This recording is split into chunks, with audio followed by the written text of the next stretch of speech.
자, 여러분 고개 드시고 반갑습니다. 네, 교재는 요약집 572페이지입니다. 요약집 572페이지 특수한 경우의 과세표준은 여기를 펴놓습니다.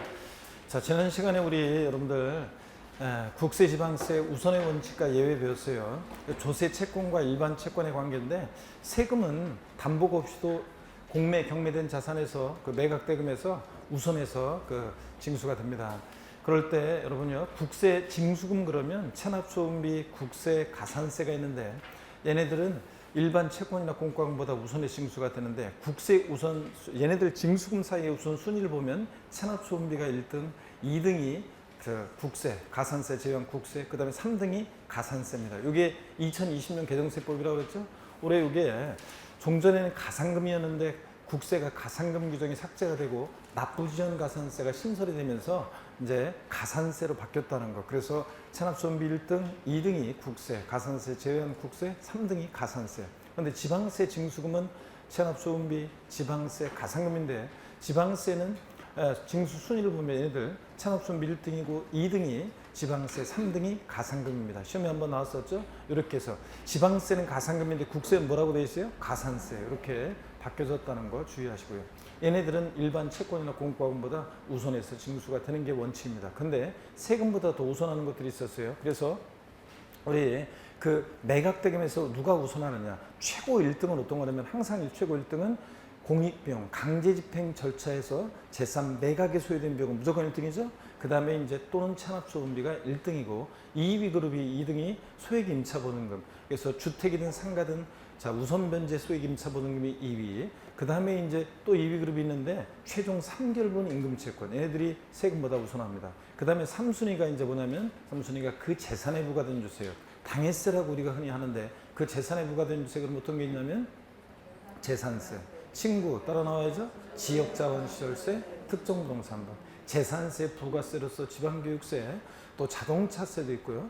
자, 종합부동산세. 이래 주로 이렇게 보유하는 재산에 부과된 세금들이 얘네들이 항상 또 피담보채권보다 우선합니다. 그래서 또 상속 중이었어요. 그래서 재산세, 지역자원시설세, 특정부동산분, 재산세, 부가세로서 지방교육세, 자동차세, 또 그리고 종합부동산세, 또 상속세, 증여세 같은 얘네들은 설정일자 관계없이요, 법정기일 전에 설정됐든 후에 설정됐든 항상 저당권 등에 의해서 담보되는 피담보채권보다 얘네들이 세금들이 우선합니다. 그래서 자, 법정기일 그러면 조세채권과 피담보채권세의 우선 여부를 정하는 날인데, 그죠?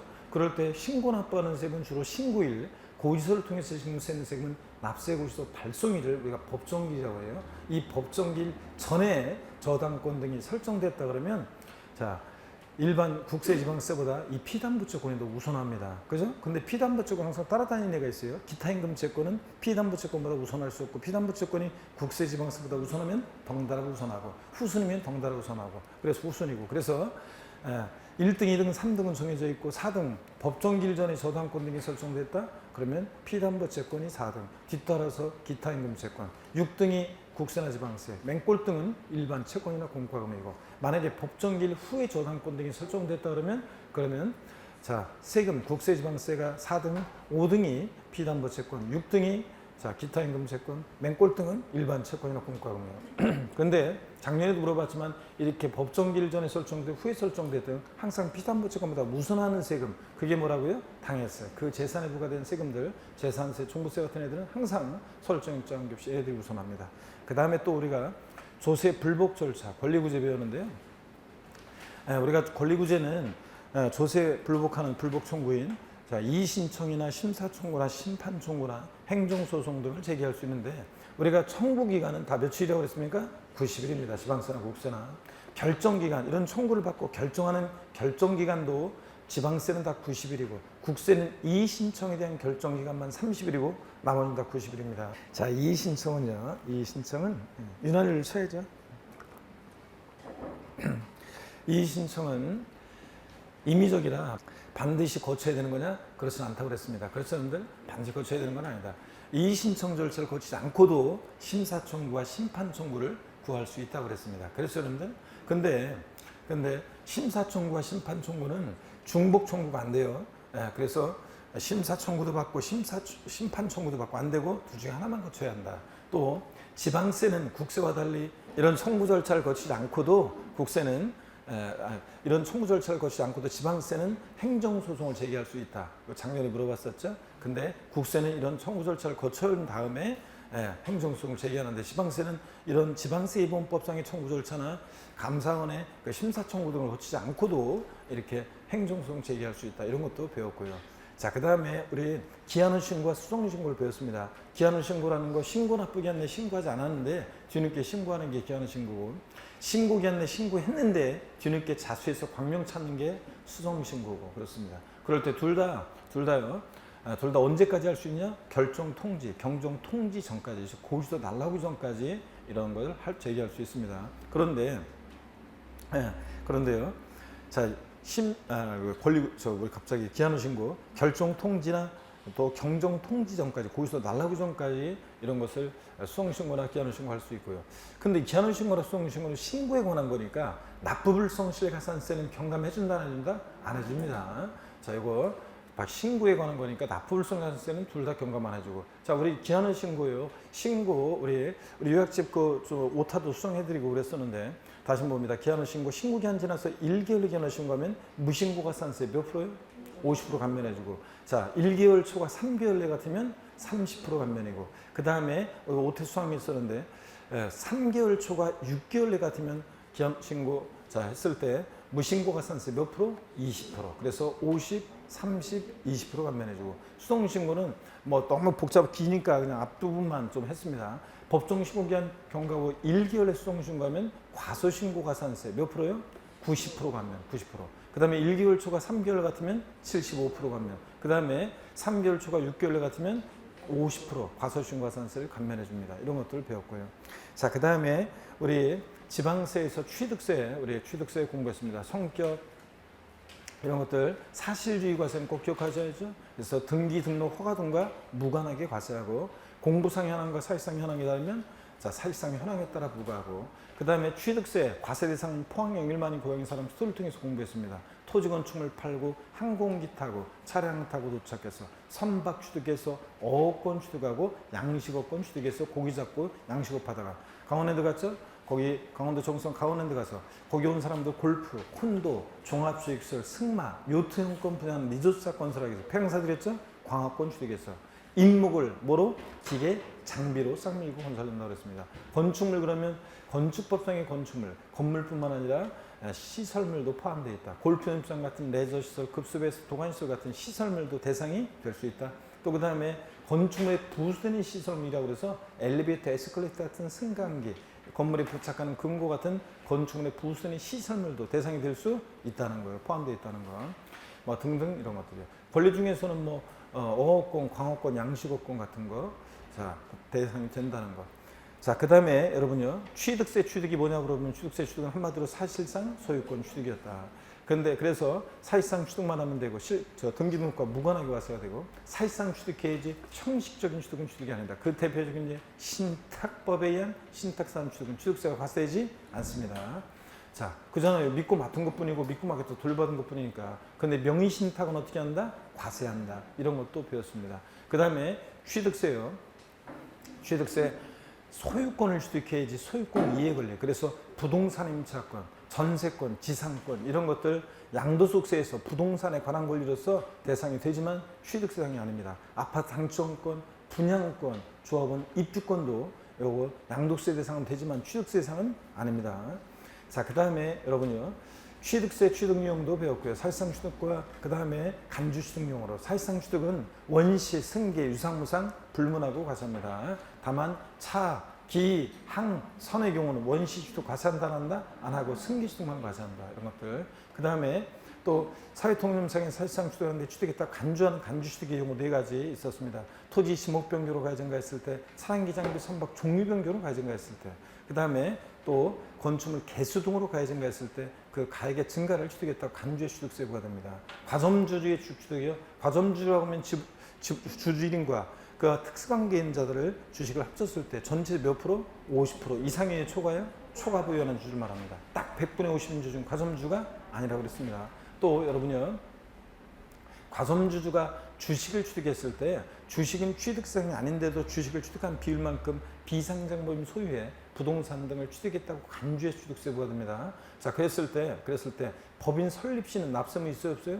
없습니다. 감자 납세무 있어요, 없어요? 없다고 그랬습니다. 법인 설립 시 납세무 없고. 그 다음에 과점주주는 여러 명이 될 수 있고 과점주주 사이에서 취득세 납부에 대해서 연대 납세무가 있다, 없다? 있다고 그랬습니다. 과점주주는 취득세 납부에 대해서 연대 납세무가 있다. 과점주주 아니었다가 최초로 과점주가 되면 과점주가 되는 날 현재 지분율 모두 전체 과세고 과점주가 된 이후에는 뭐만? 증가분만 과세한다. 그랬죠, 여러분들? 그 다음에 주식이 과점주주인 상태에서 증가 변동할 때는 지분이 증가되는 날 기준으로 그 이전의 최고 비율보다 증가가 있는 경우에는 과세하는데 증가가 없으면 납세무가 있다, 없다? 없다 그랬습니다. 그랬잖아요. 80, 60, 70이면 80, 60, 70이면 60에서 70%, 10% 지분이 증가된 날 기준으로 그 이전의 최고 비율 80%보다 늘어나야 되는데 80에서 70이니까 과세가 된다, 안 된다? 안 된다. 근데 다만 이번에는 70, 60, 90%다. 60에서 90%, 30% 지분이 증가된 날 기준으로 그 이전의 최고 비율 70%보다 90%면 증가가 있죠? 이때는 증가분 몇 프로? 20%로 과세합니다. 과점주였다가 아니겠다가 다시 됐을 때 60, 40, 70%면 과세되는 지분 비율은 몇 프로입니까? 60, 40, 70%요. 과세되는 지분 비율은 10%입니다. 과점주였다가 아니겠다가 다시 됐을 때는 과점주였을 때의 비율과 다시 된 비율을 비교하여 60에서 70, 몇 프로? 10%만 과세합니다. 반대로 70, 40, 60%면 과점주였을 때의 비율 70%와 다시 된 비율 60% 비교했던 증가가 없을 때 납세무가 있다, 없다? 없다. 이런 것도 공부했습니다. 그 다음에 우리 또 취득세 있잖아요. 납세의무자 중요하다고 그랬습니다. 별표 3개 썼는데 취득세 납세의무자는 취득세 상물권을 사실상 취득한 자입니다. 그죠, 여러분들? 사실상 취득한 자고. 그래서 공부상 취득자 아닙니다. 등기등록과 무관하게 사실상 취득한 자, 양수인 또는 소유자를 납세의무자로 합니다. 근데 차, 기, 항, 선의 경우는 승기 취득자만이 납세의무자가 돼요. 원시 취득자만이 납세의무자가 돼요. 승기 취득자만이 납세의무자가 되고 원시 취득은 납세의무가 있다, 없다? 없다. 차, 기, 항, 선. 차량, 기계, 장비, 항공기, 주문에 의해서 원자는 선박이요. 현대자동차를 떠올리시면 돼요. 완성차 만들었을 때 취득세 부과하면 되는지를. 그 다음에 자, 우리 또 건축물의 조작 설비, 부대 설비에 속하는 부분으로서 주체 구조가 일체가 돼서 효용 가치를 이루고 있는 것에 대해서는 자, 주체 구조 취득자 이외자가 가산한 경우에도 주체 구조 취득자가 함께 취득한 것을 본다고 그랬습니다. 그러니까 이 말은 주체 구조 취득자, 건물주가 납세의무자예요, 가설한 자예요. 주체 구조 취득자, 건물주가 납세의무자다. 가설한 자 X라고 했습니다. 토지 지목을 변경합니다. 지목 변경 시점의 소유자예요, 후의 소유자예요. 그 시점의 소유자입니다. 파트대로 지목이 변경될 시점, 종류 변경될 그 변경되는 시점의 소유자가 납세의무자다. 그 다음에 주택조합이나 재건축조합이 조합원용으로 취득하는 조합주택용 부동산은 누가 납세의무자? 조합원이지. 비조합원용 부동산은 누구요? 조합이야, 조합. 자, 그래서 조합원용 부동산은 조합원이, 비조합원용 부동산은 조합이 납세의무자다. 그 다음에 배우자 또는 직계존비속의 부동산을 취득하면 원칙적으로는 유상으로 취득한 것으로 봐요, 유상으로 취득한 것으로 추정해요, 증여받아 취득한 것으로 봐요, 증여받아 취득한 것으로 추정해요. 네? 배우자 직계존비속의 부동산을 취득한 원칙은 대가 인정할 수 없으니까 증여받아 취득한 것으로 본답니다. 취득세는 무조건 간주한다, 본다고, 양도세는 추정한다고요. 자, 그 다음에 다만 근데 대가 있다는 것이 입증이 되면 유상 취득으로 보는 경우도 있죠. 공매나 경매를 통해서 취득하거나 파산 선고로 처분되는 것을 취득한다거나 등기등록을 위한 재산을 서로 교환으로 취득한다거나 대가 입증되는 경우로서 취득자 소득이 입증된다거나 자기 재산을 처분하거나 담보금으로 샀다는 게 입증되거나, 그죠? 또 상속, 조용해지네요 여기서. 자, 이 대목에서. 그리고 상속 증여받은 재산을 샀다는 것이 입증되거나, 이런 경우에는 뭐라고요? 이런 경우에는 유상취득으로 봅니다. 그래서 유상취득으로 보냐 무상취득으로 보느냐가 포인트고, 배우자 직계존비속의 이거 했고, 부담부 증여의 경우에는 부담부 증여는 원칙적으로요. 자, 부담부 증여 할 때 그 채무 인수액 상당액은 유상취득으로 봐요, 무상취득으로 봐요? 유상취득으로 봅니다. 자, 수증자가 증여자한테 채무, 그러니까 증여자가 갚아야 돈을 수증자가 대신 갚아주니까 채무를 면해주는 대가를 주고 취득했다고 봐서 채무 인수액 상당액은 유상취득으로 보고, 근데 다만 배우자 직계존비속 간의 부담부 증여일 때는 이 채무 인수액 상당액도 원칙은 증여로 취득한 걸 보고, 다만 대가 입증이 되면 뭐 유상취득으로 봅니다. 배우자 직계존비속 간에는. 부담부 중에서 이 채무인수익 이외 자산이요. 5억에서 3억 뺀 나머지 2억 공짜로 받았죠? 채무인수익 이외 자산 뭐로? 무상으로 취득한 것으로 본다. 이런 것들 기억하고요. 상속재산 분할이 됐습니다. 협의에서 분할로 취득할 때는 상속으로 취득하는 건데 갑을병 3명의 상속인들 얘기해드렸어요. 마음 착한 삼형제. 상속으로 취득했는데 분할로. 그랬다가 다시 협의해서 공동상속인이 재분할로 초과 취득하는 부분은 상속으로 취득한 것으로 봐요? 증여받아 취득한 것으로 봐요?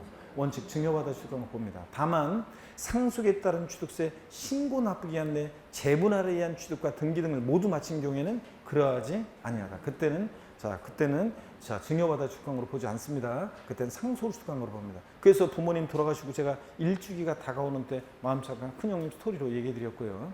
그 다음에 또 보면 택지공사가 준공된 토지에서요. 조경공사 등이 도로 포장 등이 있습니다. 그러면 그 토지 가치가 또 증가합니다. 그 가치 증가분을 취득했다고 의지해서 취득세 부과되는데 그때 이거 2020년 개정세법 공동주택 같은 거요. 그 건축물 건축의 수반에서 그 부속 토지 내에서 조경공사 등이 있었다. 그랬을 때는 건축물 소유자가 납세자가 되고 건축물 건축과 무관하게 그냥 지문에서 시험 지문에 건축물 건축과 수반에서 조경공사 등이 있다 정원 등이 만들어진다 그럴 때는 건축물 소유자가 납세자가 되고 근데 그런 말 없이 건축물 건축이나 말 없이 택지공사가 준공 토지에서 조경공사 등이 있다 가치가 증가한다 그럴 때는 누가 납세자죠? 토지 소유자고 그때는 토지 소유자고 건축물 건축하면서 이런 말이 나오면 건축물 소유자가 납세자고 아셨죠? 이걸 구별하는 게 포인트입니다. 누가 납세자가 되냐 이게 포인트고 그 다음에 위탁자의 지위 이전이 있을 때 새로운 위탁자는 신탁 재산을 취득한 것으로 봅니다. 우리가 신탁법에 의한 신탁재산 취득은 비과세잖아요. 위탁자에서 수탁자로 믿고 맡은 것뿐이니까 수탁자에서 위탁자로 믿고 맡겨서 돌받은 것뿐이니까 이건 비과세입니다. 다만 위탁자의 지위를 이전받은 새로운 위탁자는 신탁재산을 취득한 것으로 봅니다. 물론 권리의 실질적인 변동이 있어야 되고요.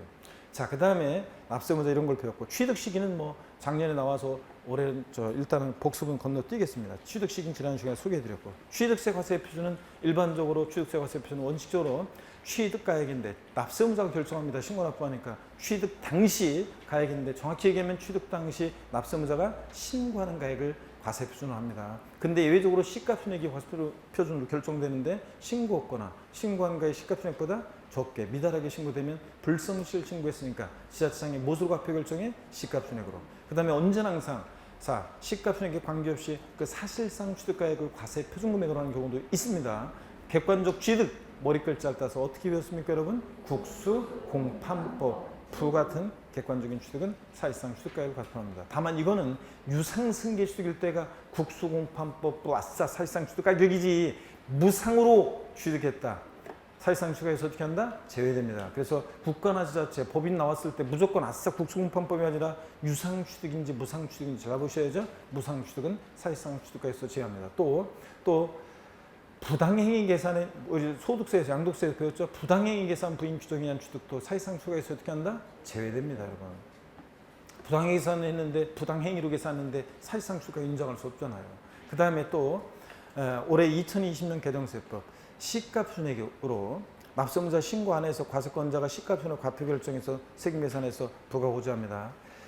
취득 가격이 굉장히 높은데 시가순액은 굉장히 낮아. 그러면 사람들이 일부러 세금 신고 안 한다고 그랬죠? 그럼 과세권자가 시가순액 과표 결정해가지고 세금 계산에서 가산세 합해서 고의서 보내요. 그러면 그거로 끝났어요. 근데 그 부과한 금액이 그 고지된 금액이 실제 취득가액보다 더 작고 그러면 신고 안 한 사람이 더 유리하게 되죠? 이런 걸 막기 위해서 시가순액으로 과표 결정되거나 또는 부동산 거래 신고에 관한 법률에 의해서 신고 제출에 검증을 받았는데 그 검증이 제대로 안 됐었어요 당시에. 그래가지고 그랬을 때 시가순액이나 사실상 취득가액 또는 연부금액이 관할 세무장 등으로부터 통보받은 자료라든가 또는 부동산 거래 신고들한 법률에서 제대로 검증을 해봤더니 그 확인된 금액 이 있어요. 그 확인된 금액보다 지금 이런 것들이 이렇게 그런 것들이 차이가 납니다. 그러면 무엇으로 과표를 결정한다? 확인된 금액으로 과표 결정합니다. 그래서 과세 표준을 이렇게 무신고하거나 허위 신고하거나 이랬을 때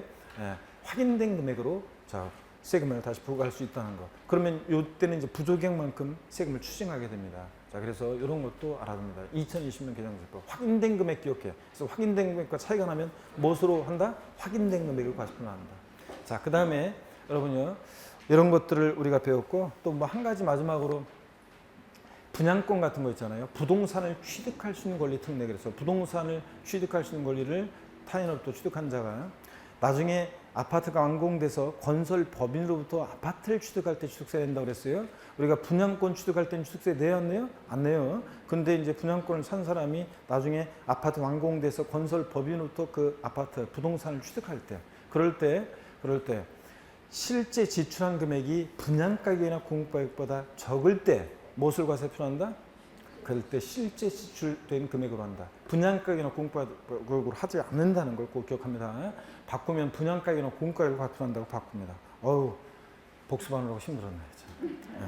제가 복습하면 안 되고 항상 여러분이 복습해야 한다고 그랬죠? 좋습니다, 여러분. 572페이지 요약집 펴놓으시고 고개 드시고 스트레칭 한번 하고 본격적으로 봅니다. 목 운동부터 하고. 아이고. 반대로 돌리시고. 허리도 좌로, 우로 돌립니다. 기지개도 확실하게 제끼시고 여러분들. 어깨도 돌리시고. 좋습니다. 자, 보시면 572페이지 7번의 특수한 경우의 과세표준입니다. 먼저 1번 보니까요, 여러분, 건축, 가로안에 신축과 재축 제외되어 있어요. 우리 배웠습니다. 이렇게 써 있어도 뭐라고 읽는다고 그랬어요? 이렇게 써 있어도 뭐라고 읽는다? 뭐라고 써 있어도 뭐라고 읽는다 했잖아요. 그래서 사랑이라고 쓰고 아픔이라고 읽는다.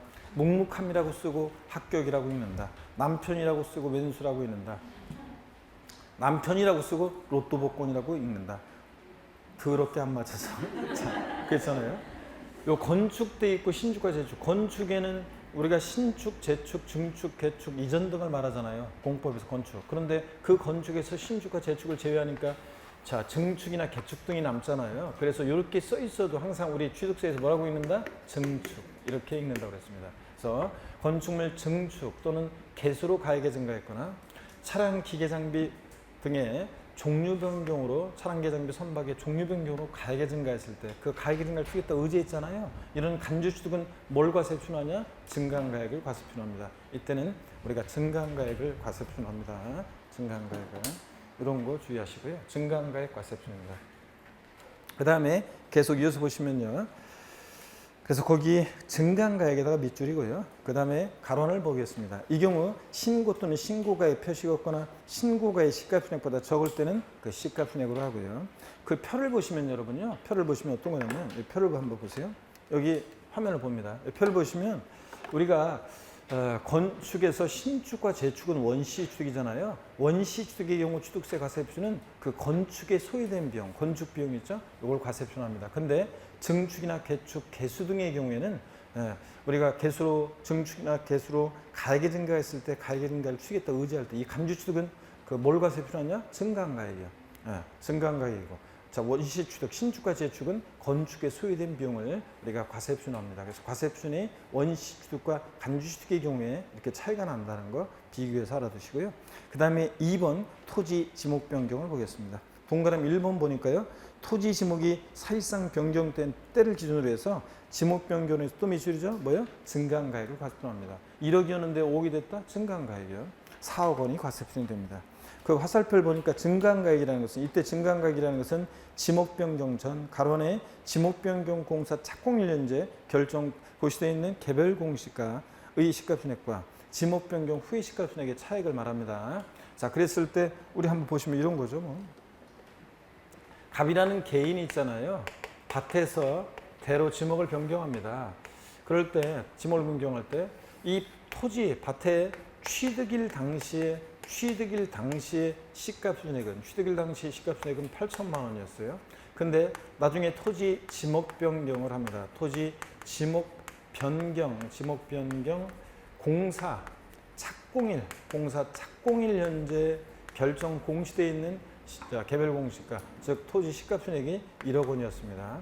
그리고 대로 지목 변경하고 지목 변경 후에 대로 그 지목 변경 후의 시가표준액 가액이 시가총액이 5억 원입니다. 취득세 과세표준금액은 얼마인가? 지금 지목 변경으로 가액이 증가했잖아요. 그래서 가액의 증가를 추구했다고 간주 의지합니다. 네, 취득세 과세표준금액은 얼마가 돼요? 그렇잖아요. 자, 증가한 가액을 과세표준하는데 지목 변경.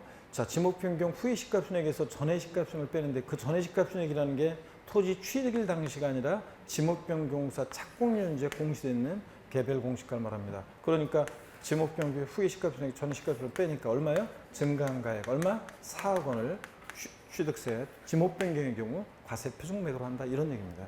자, 그 다음에 계속 이어서 봅니다. 동그라미 2번도 밑입니다. 단 판결문이나 법인장부에서 지목비용이 든비용이 입증될 때 뭐로 한다? 든비용으로 합니다. 그래서 이거 어떤 거냐면 이런 거죠. 자, A라는 어떤 법인이 있습니다. A라는 법인이 지목을 변경합니다. 밭에서 예를 들어서 공장 용지로 지목을 변경해요. 그랬을 때 지목 변경 전에 시가총액 1억, 지목 변경 후에 시가총액이 5억입니다.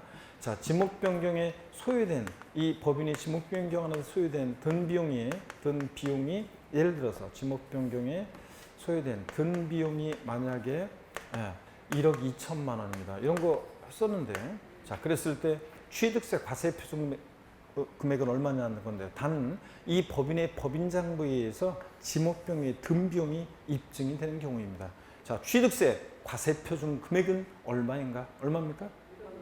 그렇죠, 여러분들? 자, 어떤 수강생분이 2억 8천 그러는데 너무 앞서가고 머리가 좋으시면 오히려 방해된다고 그랬죠? 예. 왜 2억 8천이냐 그랬더니 증가한 가액 4억에서 비용 1억 2천 뺀 2억 8천 아닙니다. 자, 금방 우리가 봤어요. 판결문이나 법인장부에서 지목비용이 든비용이 될 때는 이 든비용으로 합니다. 그렇죠, 여러분들? 자, 이런 얘기. 자, 계속 이어서 보겠습니다. 573페이지 그래서 표를 보니까 지목 변경으로 가액이 증가한 경우, 자, 거기 나와 있습니다. 일반적인 경우는 증가한 가액인데, 그죠? 일반적인 경우는 증가한 가액인데 판결문이나 법인장부로 지목비용이 든비용이 입증될 때는 지목비용의 든비용이라는 거. 그 다음에 3번 보겠습니다. 법인이 아닌 자가 건축하거나 대선을 취득하는. 그래서 지목 변경에 대한 거 정확히 여러분들이 사례 이런 걸 통해서 요 내용들을 다 숙지를 하셔야 됩니다. 반드시 과세표 어떻게 되는지. 그 다음에 3번 보니까 여기 한번 보세요. 3번은 이런 얘기입니다. 법인이 아닌 자가요. 법인이 아닌 자가는 개인을 말합니다. 법인이 아닌 자가 개인을 말하는데 건축물 건축하거나 대선하여 취득하는 경우입니다. 자, 법인이 아닌 자가 대시 끊고 개인이죠. 건축물 건축하거나 대선하여 취득하는 경우로서 대시 끊고 취득가액 중 100분의 90이요. 이게 포인트입니다. 100분의 90을 100분의 80으로 바꿔서 시험에 나온 적이 있습니다. 100분의 90 이게 포인트인데 90을 넘는 가격이 법인장부에 따라 입증되는 경우 대시 끊습니다. 이때 취득가격은요. 시가총액이나 사실상 취득가액을 과세표라는 규정에도 불구하고 다음의 금액을 합한 금액을 과세금액으로 한다. 그래서 어떤 금액을 합한 걸 과세표하느냐? 자, 법인장부로 90% 넘게 증명되는 금액, 또 법인장부로 증명되지 않는 금액 중에서 소득세법 중에 따른 계산서나 부가가치세법 중에 따른 세금계산서로 증명되는 금액, 또 부동산을 취득할 때 주택도시기금법 중에 따라 매입한 국민주택 채권을 해당 부동산 취득 이전에 양도함으로 발생하는 채권 매각자산이요. 그래서 여러분 법인장부로 90% 넘게 증명되는 금액이나 소득세법상의 계산서 등으로 증명되는 금액이나 또는 채권 매각자산 같은 이런 것들을 합한 금액을 과세표합니다. 어떤 경우에 이런 금액 등을 합한 걸 과세표한다? 자, 개인이 건축물 건축하거나 대선을 취득한 경우로서 취득가액 중 100분의 얼마요? 90% 넘는 가격이 법인장부로 입증될 때 이렇게 할 수 있습니다. 그래서 포인트는 이게 포인트가 아니라 몇 프로 넘게 입증될 때? 90% 넘게 입증될 때 이게 포인트입니다. 자, 그러면 법인이 아닌 자가 개인이라면서요. 그럼 개인도 법인장부를 만드나요? 아닙니다. 당연히 개인이 왜 법인장부를 왜 만들어요? 자, 법인이 법인장부를 작성하는 거죠. 자, 이건 어떻게 하냐면 우리 같은 개인이 건축하거나 대선할 때 시공업체한테 맡겨요. 그럼 그 법인의 법인장부로 90% 넘게 출가 입증된다. 그러면 또 제가 개인적으로 용역을 주거나 자재를 사건 것도 있고 막 등등 그래요. 그러면 법인장부로 90% 넘게 입증되는 금액과 소득세법상의 계산서나 또 국민주택 채권에 대한 채권 매각조정 같은 이런 금액 등을 전부 다 합한 걸 과세 표준금액으로 하는 경우도 있다는 얘기입니다. 이렇게 해서 한번 요거 숫자를 기억합니다. 그 다음에 4번 과점주주가 취득하는 경우 보겠습니다. 자, 과점주주의 취득의 경우 과세 표준을 어떻게 구하느냐? 자, 거기 보세요. 교재 보시니까 4번 과점주주가 취득하는 경우, 자, 신고한 경우에 봅니다. 과세표는 어떻게 구하느냐? 해당 법인의 취득세 대상 물건에 대한 총가액이요. 그러니까 이 법인 소유의 전체 총자산가액이 아니라 그 법인 소유의 총자산가액 중에서 취득세 대상이 되는 물건에 대한 총가액. 여기다가 그 법인의 주식 총수분의 과점주가 취득한 주식의 수를, 취득수를 곱합니다. 그러니까 어떤 얘기냐? 자, 그럼 한번 보세요. 이 얘기는 어떤 얘기냐면 이런 얘기예요. 과점주의 취득 과세표준 이 얘기는 어떤 거냐면 이런 겁니다. 사례 문제로 이미 기출이 된 적이 있어요. 한번 볼게요. 사례 문제로 기출이 된 적이 있는데 어떤 거냐면 이런 겁니다. 예를 들어서요. 만약에 A라는 어떤 비상장 법인이 있는데 이 비상장 법인에 A 비상장 법인의 자산 보유 현황을 보니까 토지 가액이 만약에 5억, 건물의 가격이 만약에 3억, 자, 그 다음에 차량, 취득세 대상이 되는 차량의 가격이 2억, 또 부동산 임차권의 가격이 뭐 예를 들어서 아니면 상품, 뭐 부동산 임차권 이런 가격이 예를 들어서 5억입니다. 자, 이 법인에서 갑이라는 주주가 법인 설립 시에 만약에 40% 주식을 취득했습니다. 그랬다가 다른 사원이나 주주로부터 설립일 이후에 20%를 추가 취득해서 60%가 됩니다. 이때 취득세가 60% 된 날, 이때 과세되는 이때 60% 된 날, 이때 취득세 과세 표준 금액은 얼마냐? 그러면 봅니다. 이 법인 소유의 전체 총자산가액이 아니에요. 과세 신고할 때 과점주의 취득. 취득세 대상이 되는 물건에 대한 총가액입니다. 부동산 임차권 취득세상이 아니잖아요. 아닌 건 제외하고 이 중에서 전체상 총가액 중에서 취득세 대상이 되는 물건에 대한 총가액. 그래서 여기서는 얼마입니까? 10억 원. 여기다가 과점주주가 취득한 주식의 취득 비율을 곱하는데, 자, 설립 시 취득은 과세하지 않아요. 근데 과점주 아니었다가 최초로 과점주가 됐으니까 과점주가 된 날은 이제 지분율 전체 과세입니다. 60%. 그러니까 얼마예요? 6억 원이요. 자, 이렇게 해서 과세 표준을 구하는 겁니다. 그래서 과점주의 취득이라는 게 과점주주가 이 법인 소유의 부동산 등을 원시, 승계, 유상무상 사실상 취득한 게 아니지만, 자, 이 법인 소유의 취득상 물건에 대해서 주식을 취득한 비율만큼 취득했다고 간주해서 취득세가 부과되는 겁니다. 이게 간주 취득이에요. 과점주의 주식 취득. 그때 세율은 어떻게 정되냐면 이따가 나오는 건데 중과 기준세율, 특례세율을 정해요. 간주 취득은 중과 기준세율, 특례세율. 자, 그래서 처음 듣는 분들은 이따 배웁니다. 중과 기준세율, 특례세율을 정해가지고 산주세 구합니다. 자, 그래서 6억에 2%니까 2, 60이 1,200만 원이 산출세액이 됩니다. 이렇게 해서 여러분들 아예 사례를 보고 딱 알아둡니다. 이렇게. 자, 그 다음에 과점주의 주식 취득계의 경우 과세 표준까지 봤습니다. 그 다음에 8번 취득가격의 범위인데요. 취득가격 범위인데 요거는 뭐 어떤 거냐 그러면 취득가격 범위는 자, 한번 보겠습니다. 요거 보기 전에 잠깐만요. 취득가격 범위를 보기 전에 요거까지 보고 그러면 요거까지 보고 우리가 문제를 한번 풀어보겠습니다. 요거까지 보겠습니다. 573페이지 8번의 취득가격의 범위입니다. 자, 요건 어떤 거냐면 우리가 국수공판법 부의 경우에 사실상 취득가격을 과세 표준한다고 그랬잖아요. 그때 그 사실상 취득가격에 포함되는 게 있고 포함되지 않는 게 있습니다. 시험에 뭐 최근에도 29회 시험 때 계산 사례 문제로도 나오고 등등 뭐 여기저기 취득가격 범위가 또 그 전에도 그렇고 서술형으로 나왔고 그렇고 틈틈이 나옵니다. 잘 보셔야 됩니다. 먼저 범위 573페이지 본문을 보겠습니다.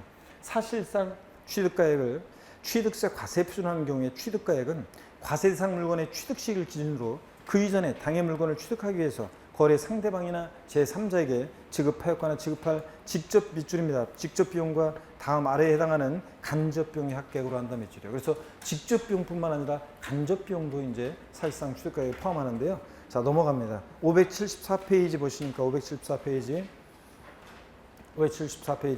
매매 대금을 일시에 지급함에 따라 할인받는 경우에 표를 보세요. 이 할인 금액은 포함하는데 할인액은 포함하지 않는다고 그랬습니다. 자, 그럼 여기 어떤 건지 요거 자, 표에 대한 요 내용을 사례로 한번 살펴보겠습니다. 이쪽 가가지고 한번 봐야 되겠네요. 저쪽 가서. 자, 여기 어떤 거냐면 이런 겁니다. 예를 들어서 여러분 보세요. 갑이라는 사람과 이라는 사람이 부동산을 거래합니다. 부동산을 거래하는데 그럴 때 을이 지급하기로 한 약정 대금이 얼마냐면 을이 지급하기로 한 약정 대금이 만약에 요게 10억입니다. 근데 을이 갑한테 매매 대금을 일시에 지급합니다. 한 번에 일시에 지급함에 따라서 갑이 기분이 좋아가지고 그래 내가 1,000만 원 깎아줄게. 자, 매매 대금을 일시에 지급함에 따라 할인받은 할인액이 만약에 예를 들어서 1,000만 원입니다.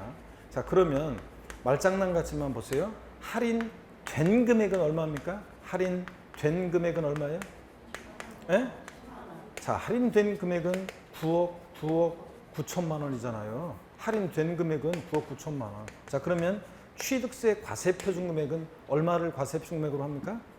이 할인된 금액, 요 할인된 금액 9억 9천만 원, 요것을 취득세 과세표준 금액으로 합니다. 자, 그러면 이 할인 금액 있잖아요. 매매 대금을 일시 지급함에 따라 할인받은 요 할인 금액은 취득 가격에, 요것은 취득 가격에 포함해요, 포함하잖아요. 이것은 포함하지 않는다는 얘기입니다, 여러분. 이해되십니까, 여러분? 그래서 매매 대금을 일시 지급함에 따라 할인받는 경우에 할인 금액은 포함하지 않고 할인된 금액을 과세표준 금액으로 합니다. 아셨죠, 여러분? 요거 꼭 알아두시고 이 사례를. 자, 그러면 계속 이어서 보겠습니다.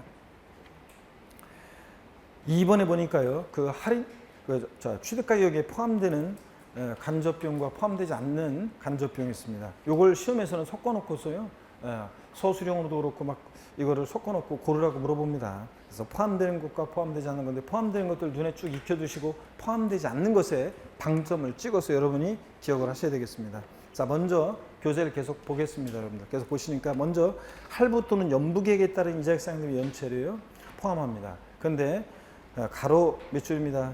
전부 다 몇 줄인데 법인이 아닌 자가 취득하는 경우 제외되었습니다. 그러니까 법인이 취득할 때 연체료 할부자는 포함하는데 법인이 아닌 자, 개인이 취득할 때 연체료 할부자는 포함한다, 안 한다는 얘기고요.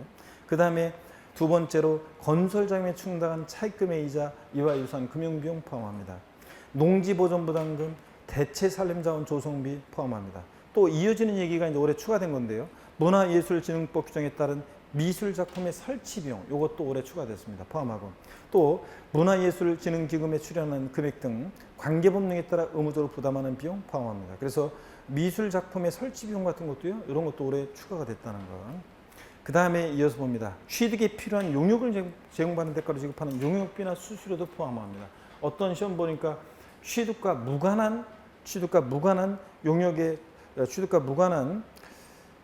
제공받는 대가로 지급하는 용역비나 수수료 이렇게 나왔던데 취득에 필요한 용역을 제공받는 대가로 지급하는 용역비나 수수료가 포함됩니다. 그 다음에 취득대금의 당사자 약정에 의한 취득자 조건부담액과 채무인수액도 포함합니다. 이거는 우리가 흔히 전세 끼고 집을 산다, 대출 끼고 집을 산다, 그런 말 들어보셨잖아요. 저 그렇게 흔히 하잖아요. 대출 끼고 집을 산다, 또 전세 끼고 집을 산다. 그런 말은 무슨 이야기냐면 매돈이 갚아야 하는 그 돈이라든가 아니면 그런 전세금이라든가 대출금이라든가 이런 것들을 매수인이 인수하는 거죠. 대신 갚아주잖아요. 인수하기로 했을 때 그 얘기입니다. 그럴 때 우리가 흔히 전세 끼고 집을 산다. 가보세요. 갑이라는 사람이 있고 우리 있는데 이게 1억짜리인데 여기에 전세금 만약에 6천만 원이 있다. 6천만 원이 들어있다. 또는 여기 대출금 만약에 6천만 원이 있다. 그래 똑같은 거예요. 그랬을 때 우리가 전세 끼고 집을 산다는 것은 이 매돈이 갚아야 할 돈을 이 매수인이 채무를 인수하기로 했다는 얘기입니다. 그랬을 때요, 을은 대금을 얼마만 지급합니까? 을은 대금을 얼마만이요? 4천만 원만 지급하잖아요. 자, 그러면 보세요. 취득자가 부담하는 취득자가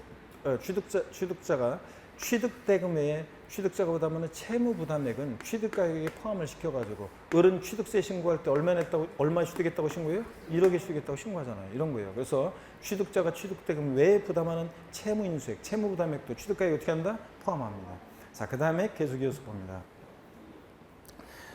계속 이어서 보니까 부동산을 취득하는 경우에 주택도시기금법 등에 따라 매입한 국민택 채권을 해당 부동산 취득 이전에 양도가 발생하는 매각자손 이런 것도 포함합니다. 눈에 익혀 두셔야 되고요. 그 다음에 또 이거 중요한 거 공인중개사에 지급한 중개보수 있죠? 이런 것도 포함합니다. 근데 여기 물론 내용이 말이 빠졌는데 이것도 중개보수도 법인이 아닌 자가 취득하는 경우에는 제외한다. 그 말이 여기도 들어가 있어야 돼요. 아까 할부이자 연체료처럼 법인이 아닌 자가 취득하는 경우에 개인이죠. 법인이 아닌 자가 취득하는 경우에 중개보수 이거 제외합니다. 법인이 아닌 자가 취득하는 경우는 제외. 요 말이 들어가 있어야 돼요. 여기도 가로 안에. 그래서 여기 빠졌네요. 무슨 얘기냐면 자 중개보수도요. 중개보수도 여러분들이 요 말이 들어가 있어야 된다고요. 여기 자 여기 보세요. 공인중개사가 지급한 중개보수도 가로 해놓고 요 말을 거기다 써놓으셔야 돼요. 원래. 다만 법인이 아닌 자가 취득하는 경우는 취득가격에서 제외한다. 가로 닫고 요 말이 원래 들어가 있어야 됩니다. 공인중개사 지급한 중개보수 그 말이 빠져 있네요. 그래서 다만 법인이 아닌 자 개인이 취득할 때 자 취득가격에서 제외합니다. 그러니까 공인중개사에게 지급한 중개보수도 법인이 취득할 때는 포함하는데 법인이 아닌 자 개인이 취득할 때는 어떻게 한다? 제외한다는 거. 요걸 거기에 필기가 돼 있어야 됩니다. 가로 내용이. 자, 그러면 계속해서 보겠습니다. 그 다음부터 이어지는 얘기가 두 가지가 시험에 또 올해 또 추가된 내용이에요. 2020년도에 추가된 건데 건축물과 일치를 이루면서 건축물의 효용을 유지 또는 증대시키기 위한 시설의 설치 비용도 올해 추가됐고요.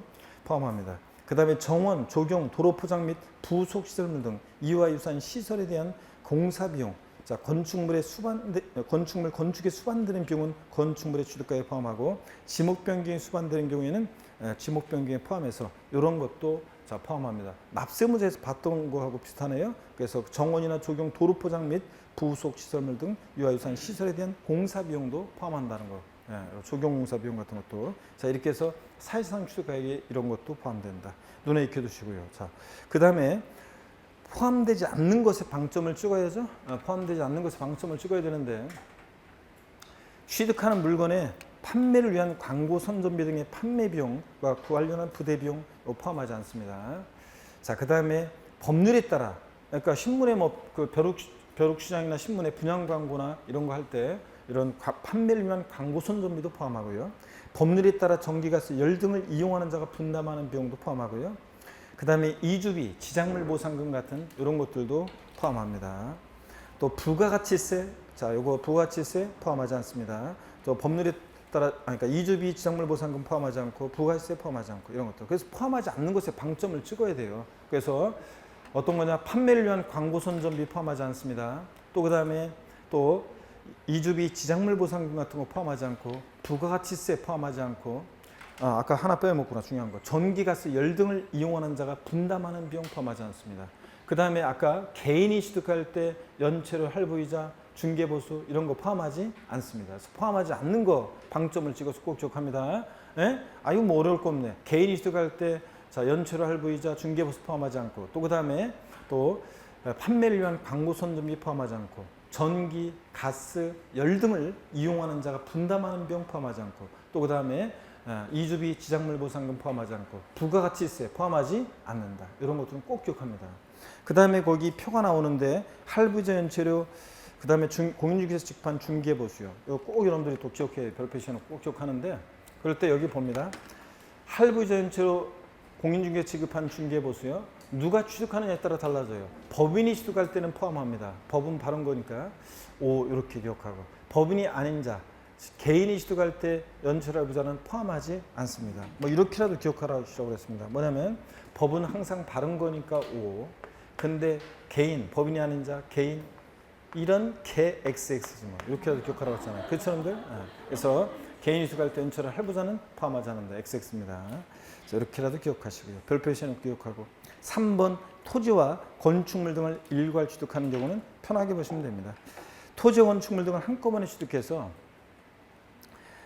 토지 또는 건축물의 취득가액이 구분되지 않는 경우에는 한꺼번에 취득한 가격을 토지 건축물 등의 시가 비율로 나눈 금액을 각각의 취득가액으로 한다. 그래서 일괄 취득에서 가액이 실취득한 가액이 구분이 안 되면 시가 비율로 나눈다고 그랬습니다. 이거 돼지꼬리 땡냐에서 여러분이 시가 비율 뭐 굳이 바꾼다 그러면 시가 비율을 이것을 돼지꼬리 땡냐에서 만약 바꾼다 그러면 면적 비율로 나눈 금액을 각각의 취득가액으로 한다. 이렇게 면적 비율로 바꿀 수 있겠죠? 그래서 면적 비율이 아니라 시가 비율이라는 거. 요거 이렇게 알아둡니다.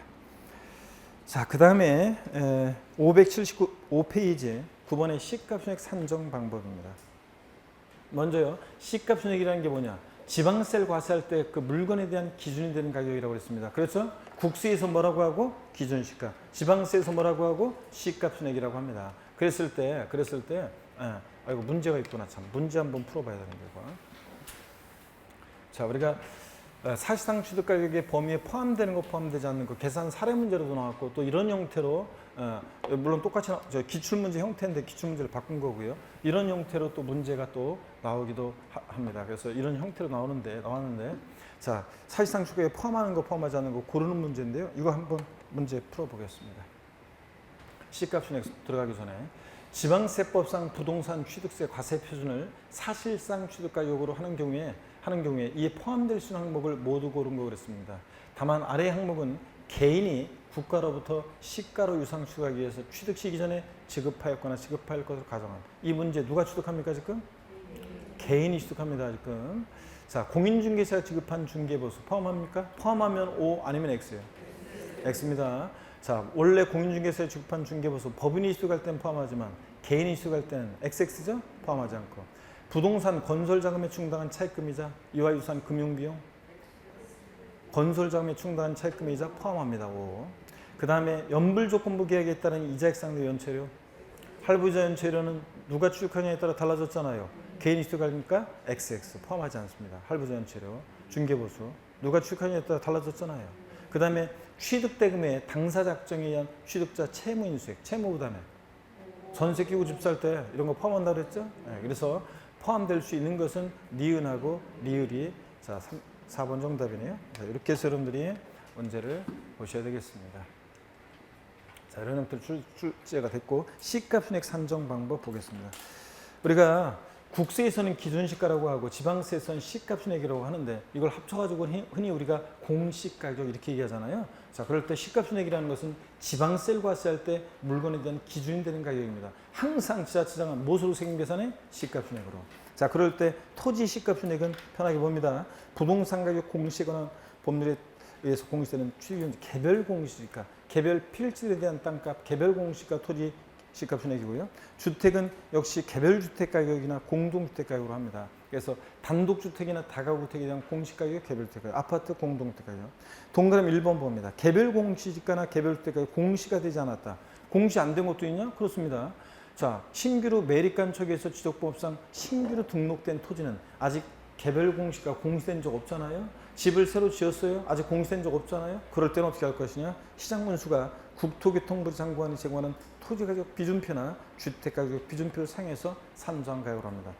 자, 동그라미 2번 공동주택가격 공시 안 됐을 때는 지역별 단지별 여러 가지 것들을 고려해서 역시 행정안전부 장관이 정하는 기준에 따라 시장문수가 산정한 가격을 합니다. 눈에 익혀 두시고요. 토지가격 비준표, 주택가격 비준표를 사용해서 산정한 가격을 합니다. 공시가 안 됐을 때. 근데 절 보세요. 만약에 이런 것도 있어요. 당해연도 것이 공시가 안 됐을 때는 어떻게 하느냐. 2020년 1월 달에 취득했어요. 아직 당해연도 개별 공시가나 개별주택가에 공시가 안 됐다. 그럴 때는 어떻게 하느냐? 그때 어떻게 하겠습니까? 직전연도, 전년도 거 적용합니다. 자, 여기 이거는 아예 공시가 안 된 거고, 당해연도께 아직 공시가 안 됐을 때는 직전연도 것으로 하고. 건축물에 대한 C값순액 산정 방법은 참고적으로 보는 거예요. 달달 외울 게 아니라 그냥 소득세법 중에 따른 건물 신축 가격 기준액에다가 여러 가지 지수를 적용해서 구한다는 거 읽어보시고요. 자, 그 다음에 10번 세율인데 10번 세율은 별표실 3개 해놓고 잠시 쉬었다가 이어서 보도록 하겠습니다. 잠깐 쉬겠습니다.